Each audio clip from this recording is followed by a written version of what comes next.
কোরআনে কারীমের ভিতরে আল্লাহ পাক বলেন, ইয়া আইয়ুহাল্লাযীনা আমানু লা তাত্তাখিযুল ইয়াহুদা ওয়ান নাসারা আউলিয়া বা'দুহুম আউলিয়াউ বা'দ ওয়া মান ইয়াতাওয়াল্লাকুম মিনকুম ফাইন্নাহু মিনহুম ইন্নাল্লাহা লা ইয়াহদিল কওমাল কাফিরিন।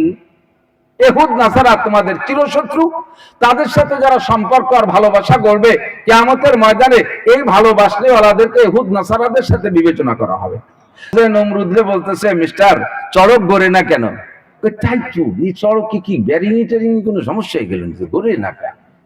ব্যারিং টেরিং সব ঠিক আছে, ওর ব্যারিং অন্য জায়গায় টাইট হয়ে গেছে। কি গোড়ায় দুই মস্তান ধরে রাখছে, মস্তান না সরাইতে পারলে তুমি সারা পৃথিবী ধরে টান দিলেও সবাই এসে টানলে ঘুরাইতে পারবা না।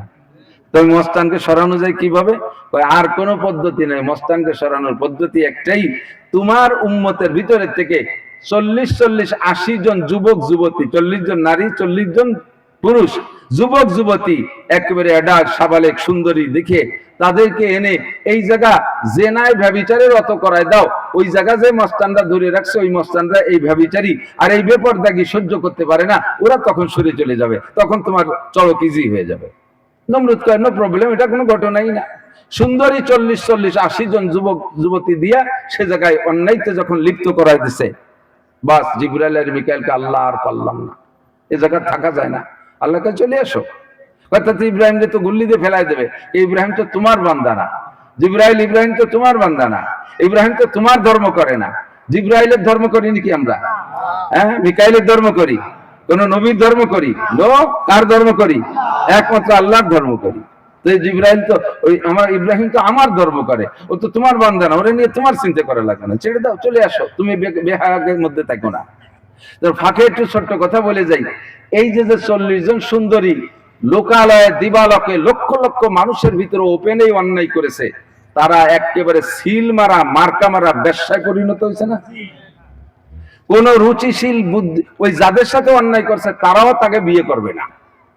যাদের সাথেই অন্যায় করেছে তাহলে জীবন ভরে তারা কলঙ্কিত হয়ে থাকবে যে এই খোলামেলা ওপেনে অন্যায় করলো যেই মেয়েটারে, তারে তোরা বাড়ি বউ বানাই নিয়েছিস, এই বলে তারাও বিয়ে করবে না।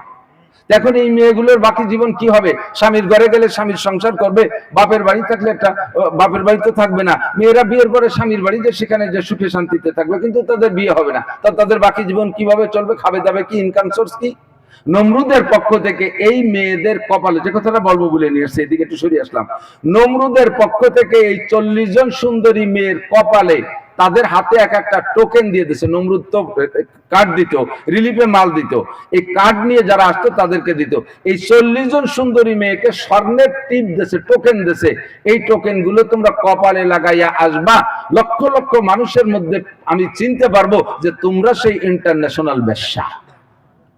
তোমাদের জন্য একটু পার্সোনালিটি থাকবে, তোমরা 8 কাতারে মাল নিয়ে যেতে পারবা, তোমাদের জন্য ডবল রেশন।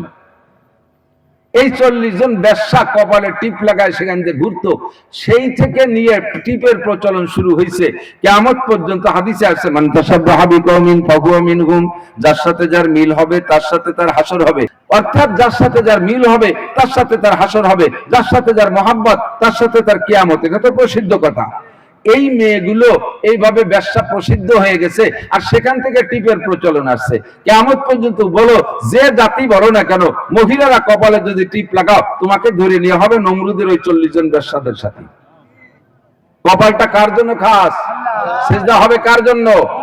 মহিলা পুরুষ কারো কপালকে নষ্ট করবেন না, কপালে টিপ লাগাবেন না। দেখেন অমুসলমানরা কপালে টিপ লাগায়, অমুসলমান যারা আছে আশেপাশে আপনাদের আমাদের দেখা আছে জানা আছে, তারা লাগাচ্ছে, সেটা তাদের ব্যাপার। কিন্তু আমরা মুসলমান কপালটাকে খালি রাখবো কার জন্য?